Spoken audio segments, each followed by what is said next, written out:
much for coming out. More importantly, thank you for staying till the end of the show. My name is Rohit George. I was born and raised in a Christian middle class family here in Bombay and was sent to a Christian school which was run by priests.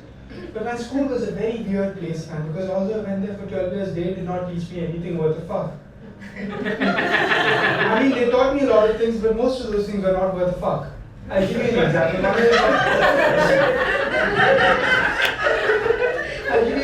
One of the things they taught me in school was the Pythagoras theorem. Because remember,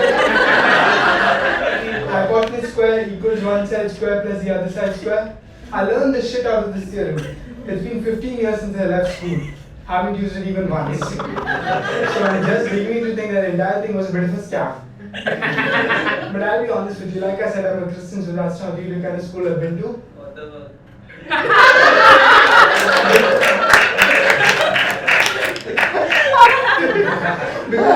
Because I come from a Christian family, I've been to this special school called Sunday school. Now, how many of you know what Sunday school is? Give me an amen. Amen. Some of you are laughing, most of you look scared. Don't worry, this is not another conversion class.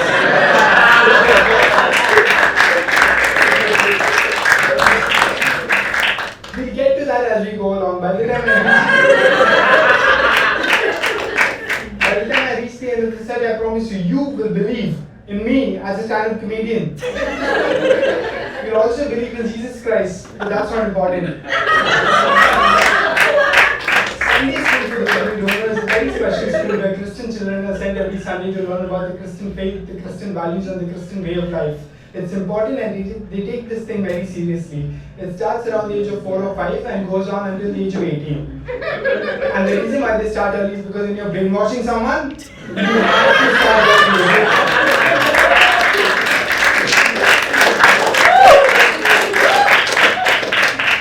You got to make sure that by the time the person reaches the age of reason, they are fucking incapable of reasoning. Schools are not like normal schools. The only difference is you're not allowed to question or reason with anything that's been taught to you. You're just expected to accept everything that's been taught to you by the priest or whichever religious person is teaching you. And I followed this no question protocol very religiously until one day my curiosity finally got the better of me and I asked the priest a question. But the priest did not appreciate me or my curiosity. In fact, he just looked at me and said, Rohit, son, you do not stand in a church and question the teachings of your own religion. I'm like, but why, bro? Sorry, why, father?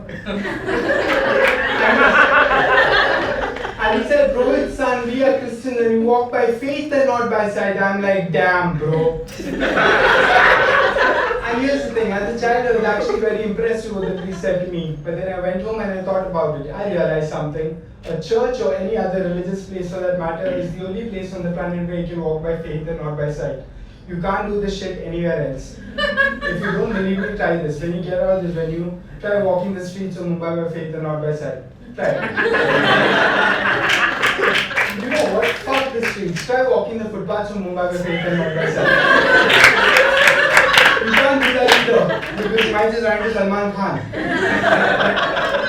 Because Salman Khan might just run over you instead. And there's a reason why I say Salman Khan. I firmly believe Salman Khan is one person who doesn't just walk by faith. No. He also drives by faith. On that fateful night, I'm sure he wasn't high on alcohol or drugs, as much as he was having faith. Some of you did not like that joke. It's okay. I did not write that joke. That joke wrote itself. I'm kidding. That joke did not write itself. My driver wrote that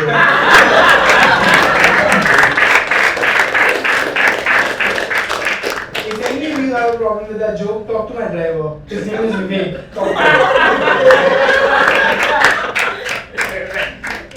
By the way, that joke is exactly like a Salman Khan movie. It's got zero originality and zero creativity. But it has a lot of mass appeal.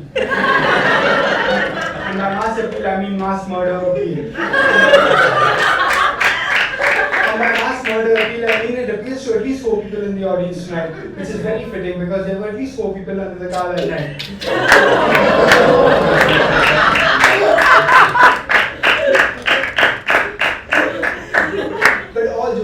guys, this is an honest confession. I'm opening my heart out here.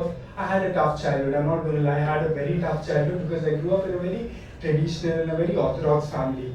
And I know they're orthodox because of two reasons. Number one, they think they're very progressive.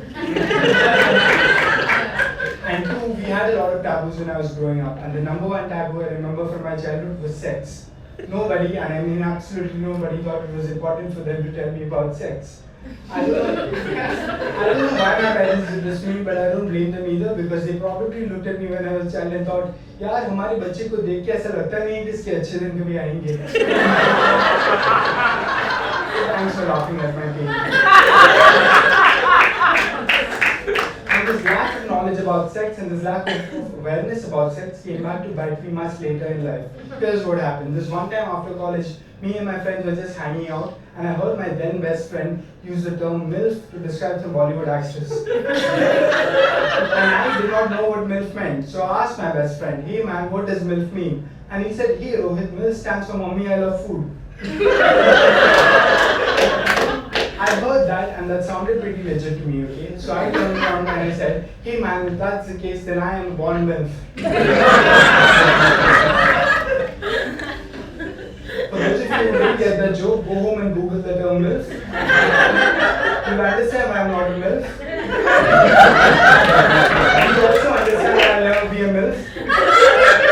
It's just that kind of a show you laugh at me after it's over.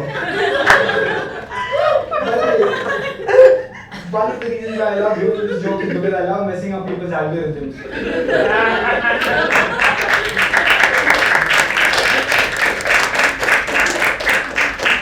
If you thought MILF was funny, in college I had a friend called Amit. And when we were in college, Amit genuinely thought that BDSM stood for Big Dick Small Man.